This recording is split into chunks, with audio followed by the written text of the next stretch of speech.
Nahomby ilay hetsika la Grande Braderie de Madagascar andiany natokana ho an'ny fetin'ny reny izay nokarakrain'ny Madavision tetsy amin'ny lapan'ny fanatanjahantena sy ny kolontsaina tetsy Mahamasina.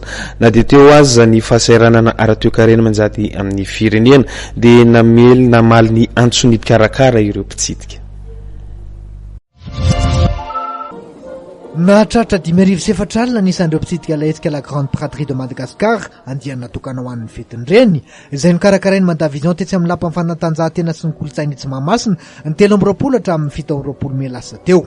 Na dia teo aza ny fisatry ny sehatra ara-toekarena dia natao mpahombiazana ity hetsika isa 3 volana ity. Raha ny zavatra nitranga tetỳ amin'ny lapan'ny kolontsaina nandritran'izay 5 andro izay dia saika nahita ireo ataontsika hoe fanomezana izay nahafahana nankalazan'izany fetin'ny reny anio zany ireo rehetra izay nitsidika tetỳ amin'ny Grande Braderie. Anisan'ny nanamarika ny andro roa farany ihany koa sy ny fianam-bidy tena ataoko hoe mihoapapana satria hatrany amin'ny 50 ka hatrany amin'ny 9 isan-jato ny fianam-bidy tamin'ity roa andro farany ity. Teo ihany koa ireo tanora marobe izay tonga tetỳ tsy nataony ambany zavatra fa nisy ireo fanentanana sy fifaninanana maro isan-karazany izay natokanay ho azy ireo.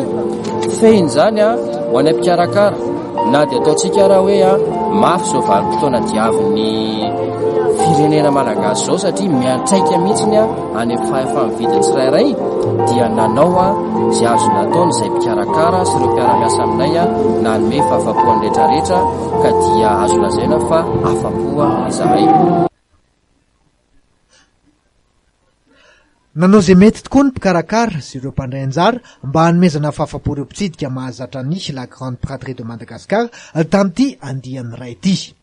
Efa manome fotoanareo mpitsidika sahady ny Madavision amin'ny voalohan'ny volana septambra ho avy izao amin'ny andiany fahatelo amin'ity taona 2024 ity amin'ny Grande Braderie de Madagascar.